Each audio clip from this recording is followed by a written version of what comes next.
Primeiramente, dizendo para vocês que, recordando, né, a constituição do ser humano em alma, corpo físico e envoltórios sutis. Quais são esses envoltórios? Corpo mental e perispírito. É óbvio que no século XIX, Allan Kardec resumiu dizendo que nós somos constituídos de espírito, perispírito e corpo físico. Não importa. Nós já estamos mais amadurecidos para compreender que entre os corpos sutis nós temos o corpo mental, que é o produtor dos pensamentos. E ele é que dá origem ao perispírito, segundo André Luiz.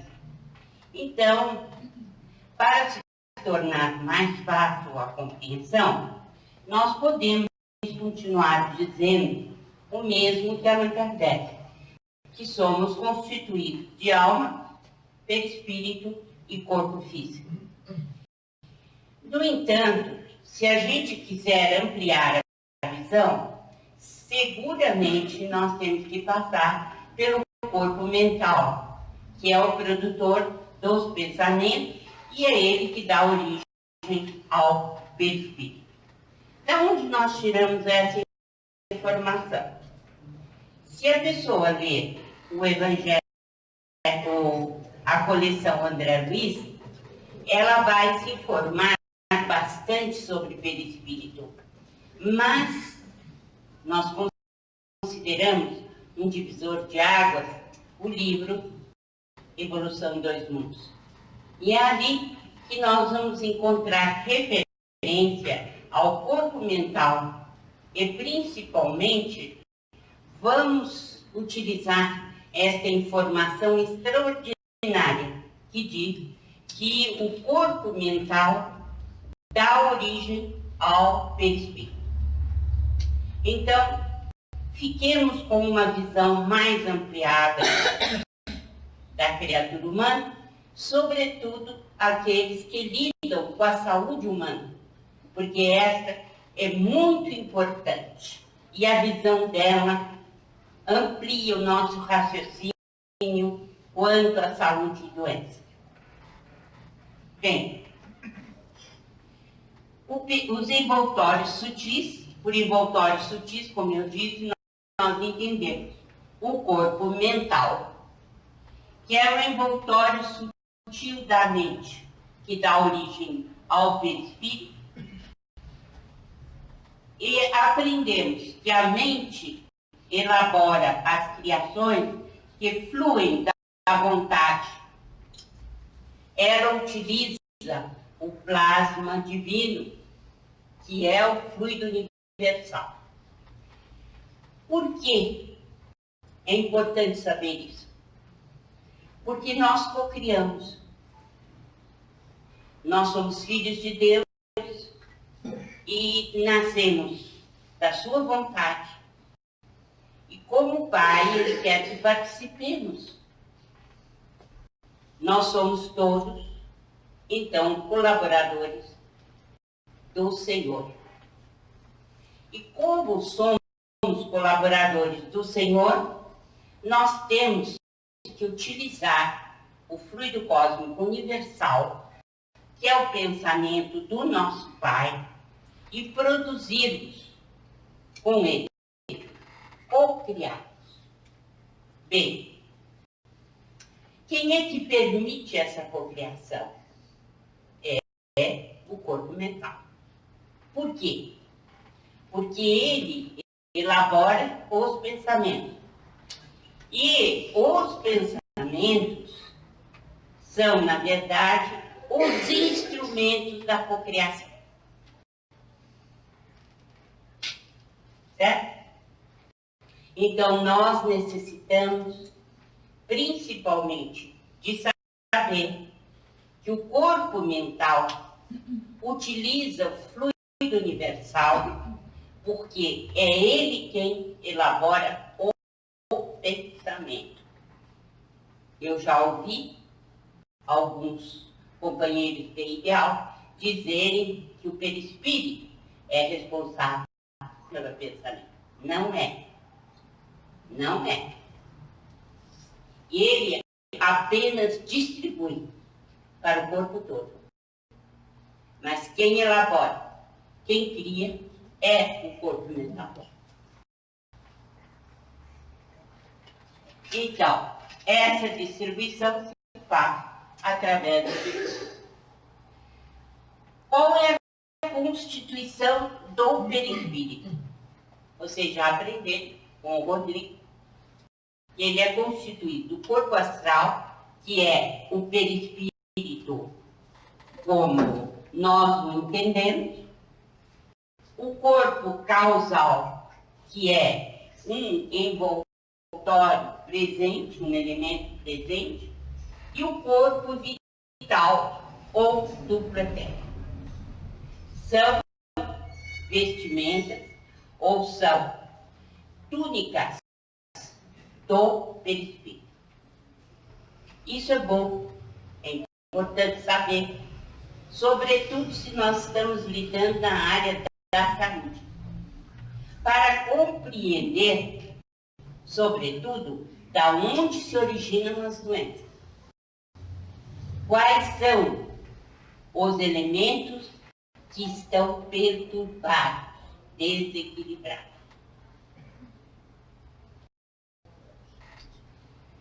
Então, com o perispírito, o espírito interage no plano em que ele está, seja qual for a dimensão. Qual é a fonte do perispírito? Da onde ele promana? Do fluido cósmico universal. Como toda matéria, tudo quanto é matéria promana do fluido cósmico universal ou pensamento de Deus, ou plasma de vida, como nós quisermos. É uma estrutura eletromagnética. O perispírito é formado de elétrons e fótons de uma matéria que nós desconhecemos, mas é matéria. E como a matéria do corpo físico é luz coagulada, a gente depreende, embora não tenha certeza ainda, de que o perispírito é luz, que é coagulada de uma outra maneira, uma outra dimensão, ou com elementos que ainda desconhecemos.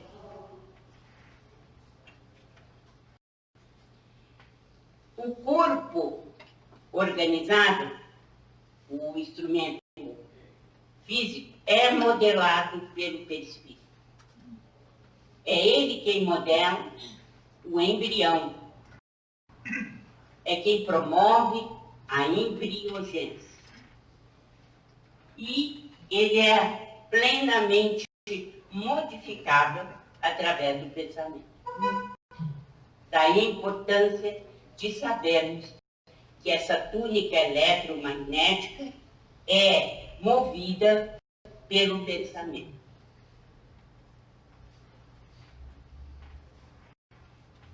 Bem, uma outra questão que é importante também a gente saber é que o perispírito tem peso específico. Por que isso é importante? No momento da desencarnação, nós iremos fazer parte da dimensão que está em similitude com o peso específico do perispírito. Daí a importância.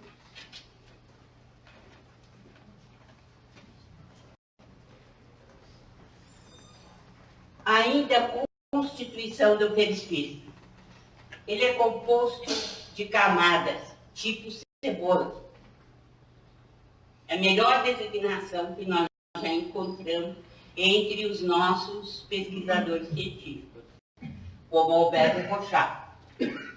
Então, o Albert de Rochat recebeu do espírito Sansão essa incrível concepção de cebola, mas que nos indica que são invólucros interpermeáveis. Quer dizer, nós podemos interpenetráveis, quer dizer que nós temos túnicas dentro do nosso perispírito que estão sempre em ligação umas com as outras. Então, quando nós falamos, né, em corpo causal, e quando falamos em corpo vital ou duplo etérico, no que é que nós estamos falando? Estamos falando disso. São camadas tipo cebola que fazem parte do perispírito.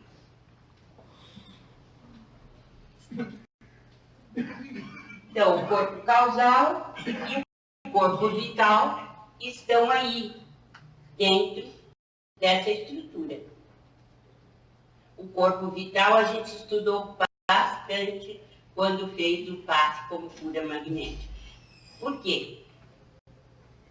Porque é desse corpo, ou duplo etérico, que nós retiramos o material que vai importar na cura do paciente.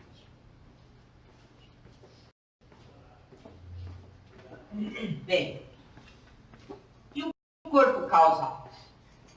Ele é a roupa suja que nós trazemos do passado. Todas as nossas ações estão concentradas nessa túnica. Por isso que a gente fala em roupa suja, mas pode ser uma roupa iluminada também, né? Dependendo do que a pessoa fez. Mas como eu tiro sempre por mim, a minha é suja. Então eu tenho que falar de algo que me diz respeito particularmente, né? Então, o que acontece com a existência física? Você vem lavar a roupa suja aqui. O seu corpo físico traz as consequências daquilo que você fez no seu passado. Então, é o corpo causal, é esse envoltório do perispírito que concentra tudo aquilo que trazemos como sendo herança do nosso passado. Como essa herança, muitas vezes, é uma herança que é considerada, né, bastante pobre em atitudes nobres, então a gente sempre fala, vou lavar a roupa suja em outra encarnação, e a gente é renasce, né? Ainda bem que tem isso, e tem os pais que nos sustentam e nos dão possibilidade disso. Bem, o corpo vital ou duplo etérico, de uma certa forma, ele foi tratado por Allan Kardec, embora a gente não tenha esse termo na obra kardeciana. Mas nós podemos dizer que ele fala em laço semimaterial, em matéria elétrica, em fluido magnético, animalizado, em fluido nervoso, em matéria inerte, em ectoplasma. Então, Kardec se refere, várias obras, a esta matéria que, de uma certa forma, pertence ao perispírito, mas que é designado como corpo vital ou duplo etérico. André Luiz já diz diretamente o que a espiritualidade informa, ou traz como revelação, que são os eflúvios vitais, que constituem essa parte do perispírito. São emanações neuropsíquicas e que se desintegram com a morte. Mas eu queria lembrar, que eu já falei de outras vezes, o perispírito não fica sem essa camada. Para onde ele for, ele tem que preencher a lacuna com a matéria onde ele está, da dimensão onde ele está. Por isso que existe materialização no mundo espiritual. Certo? Bem, e a constituição dos chakras? Apenas lembrando que nós já vimos tudo isso, né? Coronário, cerebral, laríngeo, cardíaco, esplênico, gástrico, genésico. Não está vindo? Por quê? Tá, né? Tá. Chakras ou centros de força. Olha, preste atenção na setinha, tá? Então, o coronário diz respeito ao diencéfalo, ao tálamo, ao hipotálamo e ao epitálamo. Ele está ligado mais diretamente a essas estruturas cerebrais. O centro cerebral, entre as sobrancelhas, está ligado ao córtex cerebral. Percepção, né? Diversa, visão, audição, tato, etc. Palavra, cultura, arte, saber. O centro cerebral está ligado ao conhecimento. E a glândula principal é a pituitária ou hipófise.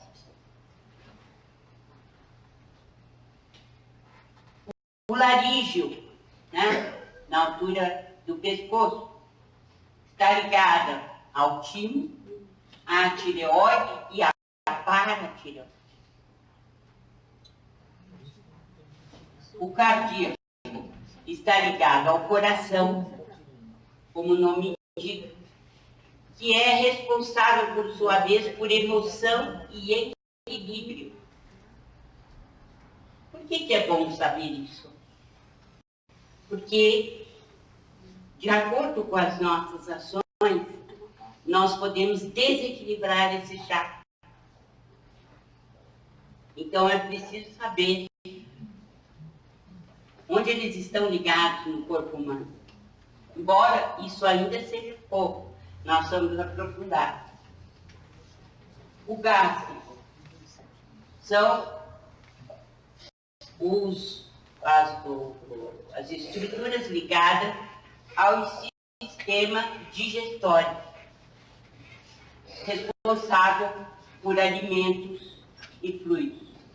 O esplênico, o baço, aqui muitas vezes no curso básico como cura magnética, nós tratamos do baço, né? E ele é responsável pela circulação dos recursos vitais, portanto, está ligado ao duplo etérico. E a seção de fluidos vitais que nós fazemos para o parto, por exemplo, ou cirurgias espirituais. E o genético? Ele está ligado ao sistema reprodutor, modelador de formas e estilos e atividades do sexo. Mas não pensem que o sexo está localizado simplesmente nas glândulas reprodutoras. Ele está principalmente ligado à mente. A mente é que é responsável pelo sexo. Nós temos, sim, um sistema muito bem formado, que é o reprodutor, e que, de certa forma, né, coloca para o corpo físico o que o nosso espírito escolhe de matéria mental. É ele quem distribui, mas não é o produtor. Bem, tudo isso é introdução. Você já sabe. O papel das das doenças, né? A lei divina se faz principalmente no corpo causal. Por quê? Porque a lei de ação e reação, as nossas ações no tempo estão relacionadas ao corpo causal. Então, é ele quem está diretamente administrando a lei divina em nós.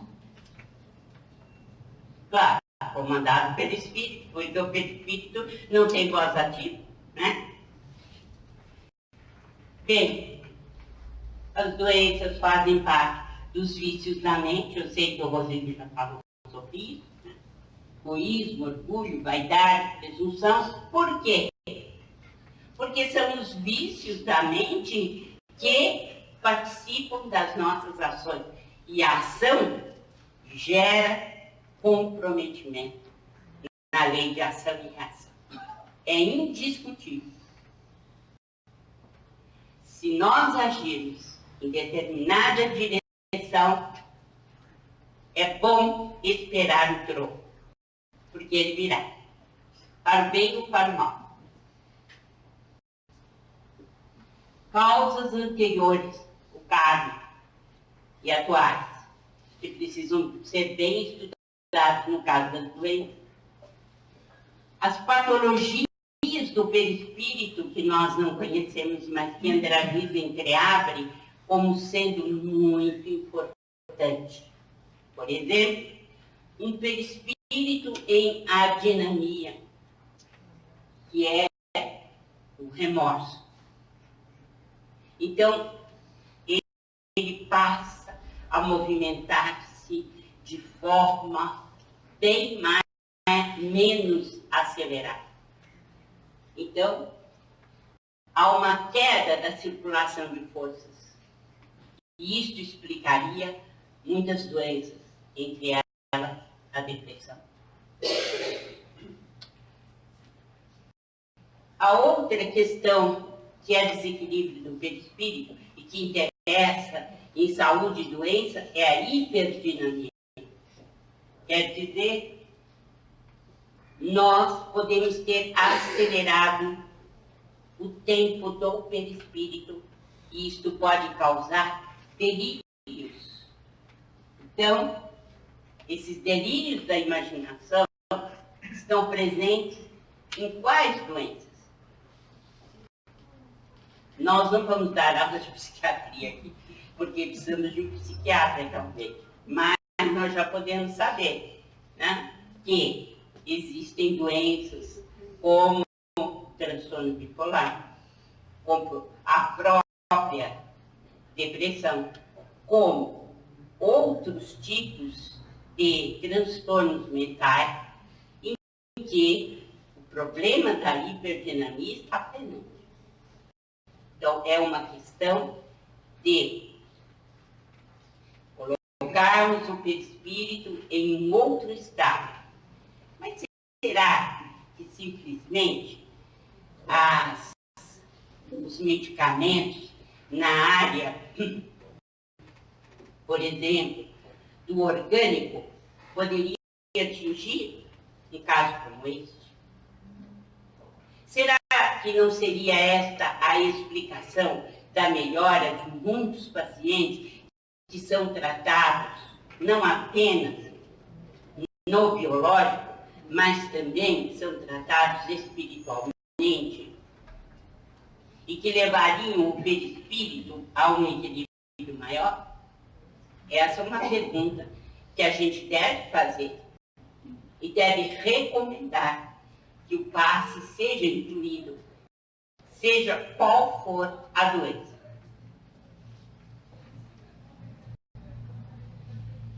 Então, nós não vamos entrar na casuística do Dr. Ian Stiles, apenas para lembrar a vocês que nas pesquisas que ele fez, ele descobriu que ações passadas repercutem na existência posterior. É um belo estudo a se fazer nas marcas de nascença e defeitos congênitos. Bem, eu não vou entrar aqui porque não vai dar tempo.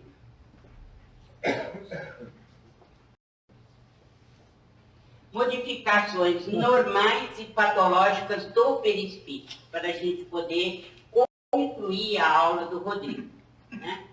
Então, nós temos propriedades da estrutura eletromagnética, pequenas ou profundas.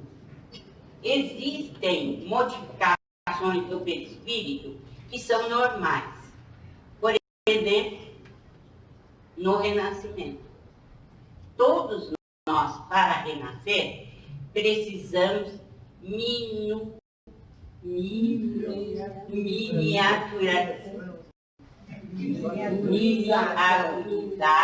o perispírito. Nós tivemos de partir de um ser humano totalmente desenvolvido no mundo espiritual para o perispírito de um bebê. Porque senão a reencarnação não se dá. Então nós podemos dizer que é uma modificação do perispírito. Mas é uma modificação que não é patológica, é normal. Certo? Bem, na morte também existem modificações do perispírito que não são patológicas. Quais são? Existem estruturas de aparelhos, sejam eles qual forem, ou sistemas, melhor dito, gástrico, o sistema sexual ou reprodutivo, enfim, são sistemas que sofrem transformações do perispírito e que são consideradas normais. Então, você tem a histólise no momento da desencarnação. Quer dizer, os tecidos são destruídos e você tem uma histogênese, quer dizer, uma formação de tecidos novos para o perispírito. É uma modificação ou não é? É. Em muitos casos, uma modificação profunda. Mas ela é patológica ou normal? Normal. Ela é normal, não é patológica. Certo? Então, é preciso que a gente tenha em mente, toda vez que for estudar perispírito, que existem modificações normais. Como a miniaturização e como histólise e histogênese no momento da desencarnação. Bem, quais são as deformações do perispírito? Em vigília, uma pessoa pode se apresentar linda, maravilhosa, né? Muito bem maquiada. Ela pode enganar a muitos. Mas se ela não tiver o aprumo do ponto de vista do espírito, ela vai se apresentar de uma forma caótica. Quando ela estiver em espírito desdobrado, ela dá sinais de ser uma bruxa. Quem quiser um exemplo de André Luiz Strauss, tem que ler Libertação. Em Libertação, a senhora de um médico apresenta-se muito bem aprumada, arrumada, né, em sociedade. No entanto, quando ela dorme, ela sai do corpo, é uma verdadeira bruxa. Infelizmente. Então, o Espírito ainda diz o seguinte: existem verdadeiras bonecas do ponto de vista material, orgânico, mas que são verdadeiras bruxas do mundo espiritual, e corpos bem feios, às vezes até horrendos, e que são espíritos altamente iluminados. Não vá e não se guie pela aparência. Né? Como diz a Sheila, não importa que a sua boca esteja perfumada, o importante é que ela saiba o que falar e o que dizer para ter caridade junto aos outros. Então, o importante é o que você faz do seu corpo e não o que você aparenta ser. Né? Então, hoje em dia, essa loucura que nós temos por uma aparência linda, bonita, né, bem aprumada, precisa ver se há correspondência da parte espiritual.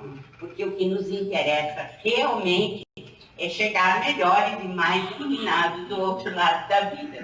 Né? A aparência é a aparência. Ela fica no umbral. Então, nesse mesmo livro, o enfermeiro diz que o Oscar Wilde não fantasiou. Ele realmente fez um livro muitíssimo interessante chamado O Retrato de Dorian Gray. Não sei se já tiveram a oportunidade de ver, né?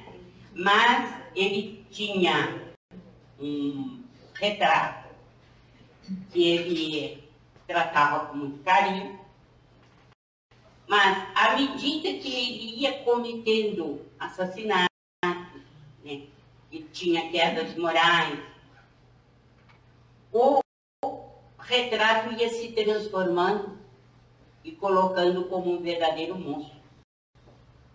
Até o ponto dele ter que baixar com esse retrato lá para o subterrâneo da casa dele, porque ficou desfigurado.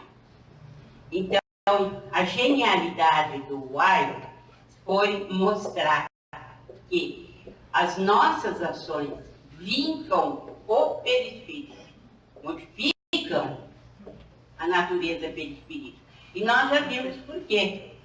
Porque o perispírito se transforma a partir dos pensamentos.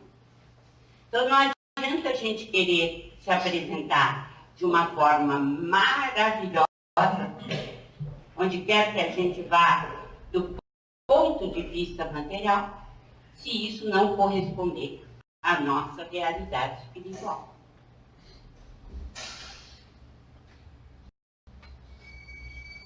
Cada crime, cada queda, deixam aleijões e sulcos horrendos no campo da alma. São expressões de André Luiz do livro Libertação.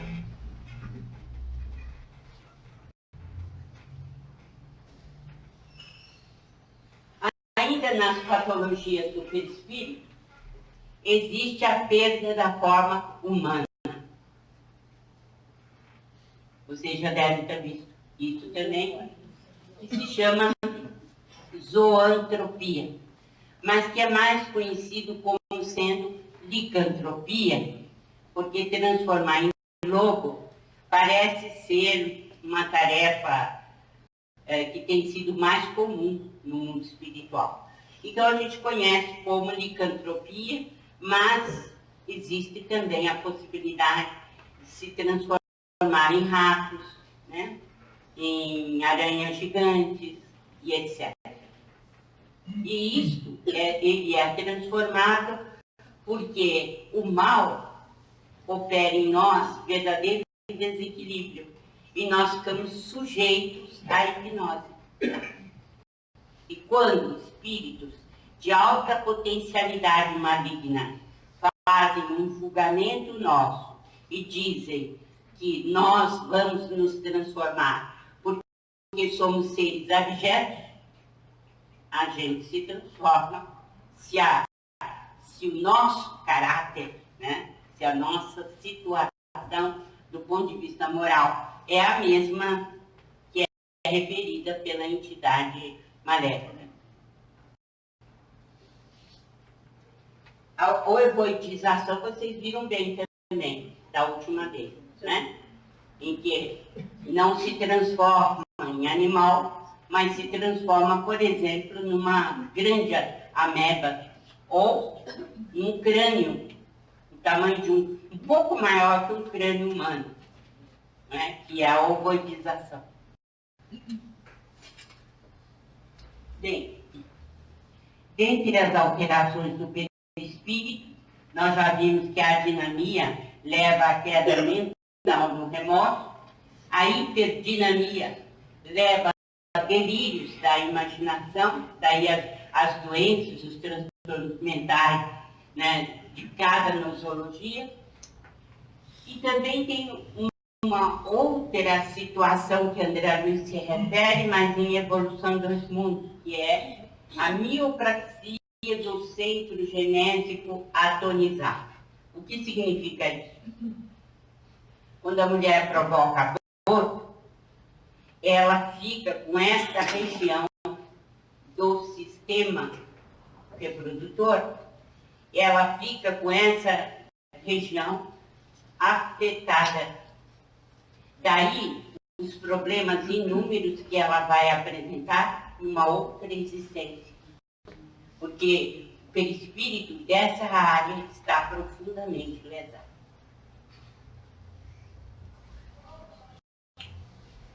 Bem, alterações nós encontramos também com o Antônio Olímpio.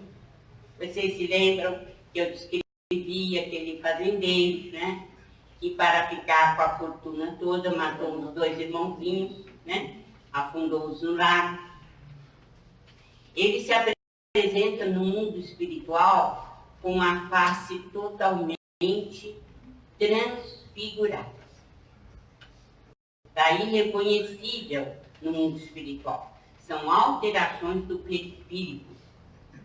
E o caso da mulher loba, né? Ela, para termos uma ideia da situação especificamente dessa mulher, que está em libertação, ela matou o marido e os 5 filhinhos.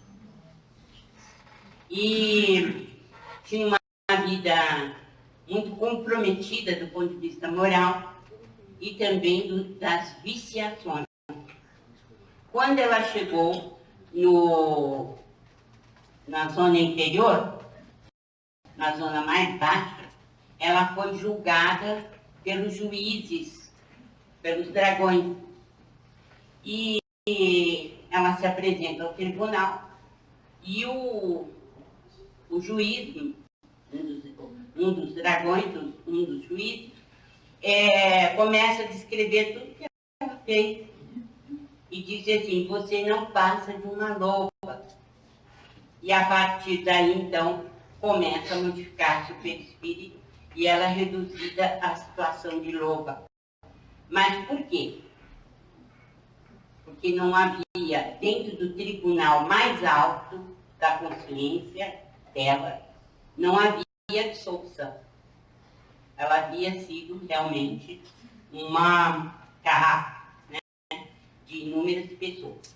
Então, o problema da transformação e da hipnose que transforma só se dá quando realmente a gente não produziu o suficiente do ponto de vista espiritual.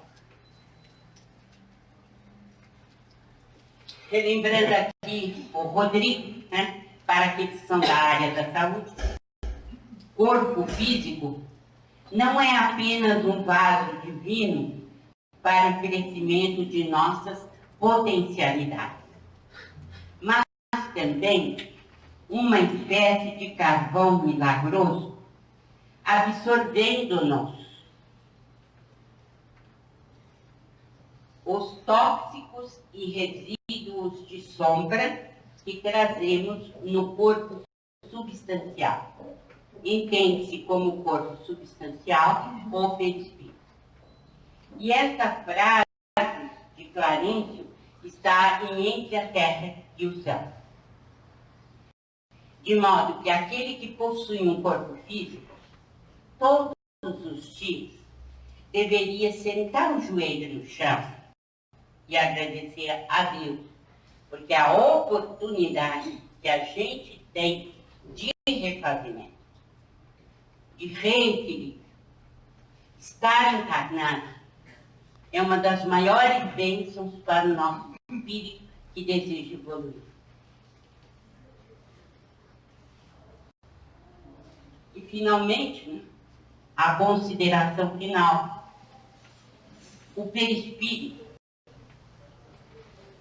só será belo e resplandecente. Lembram-se da parábola das bodas, né? Enquanto esperavam o noivo, os convidados foram chegando, e aqueles que não tinham a túnica nupcial, eles eram colocados para fora do banquete.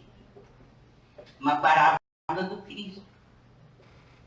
Ele estava se referindo especificamente a quê? Ao perispírito, ao corpo substancial, ao perispírito. Então, veja, o perispírito só será belo e resplandecente, uma verdadeira túnica nupcial, se nos esforçarmos verdadeiramente para viver as lições de Jesus na vida diária, tornando-nos criaturas mais generosas, mais bondosas e, sobretudo, mais solidárias em relação aos nossos irmãos em humanidade. Assim, se nós quisermos compreender melhor por que é que os espíritos obsessores encontram em nós campo de atuação, é preciso saber que a atração se dá através do perispírito que nós portamos. Através do perispírito que dá vida ao corpo físico e que permite ao espírito evoluir e que permite ao espírito aprender. Então, como estamos estudando a obsessão plasmática, a gente não pode deixar passar no estudo do perispírito essa lembrança. Porque normalmente as pessoas chegam à casa espírita e desejam fazer da sua obsessão um pacotinho precioso, um grande laçarote de fita e deixar no centro espírita. E se o centro espírita não é capaz de aceitar o pacotinho, há muita irritação. Não é forte, não é suficientemente forte, tem que procurar outro. Mas, com o estudo da obsessão, é impossível acreditar nisso. Não há pacotinho algum. Ele diz respeito ao passado da criatura, às ações praticadas. Porque, em geral, a obsessão é algo muito complexo, que não pode ser visto de forma simplória nem simplista. Não devemos fazer promessas, porque nós não sabemos do que se trata.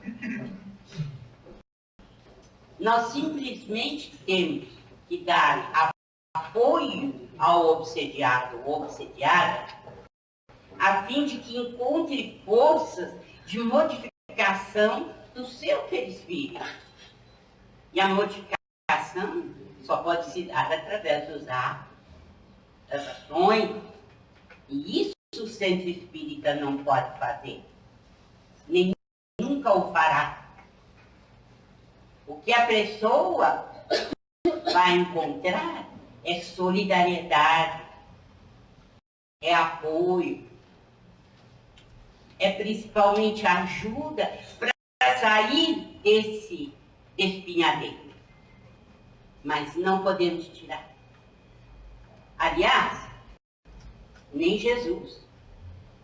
A não ser que os dois se convertam e se perdoem, como nós já vimos no grande livro, No Mundo Maior, em que a Cipriana foi chamada para fazer uma desobsessão.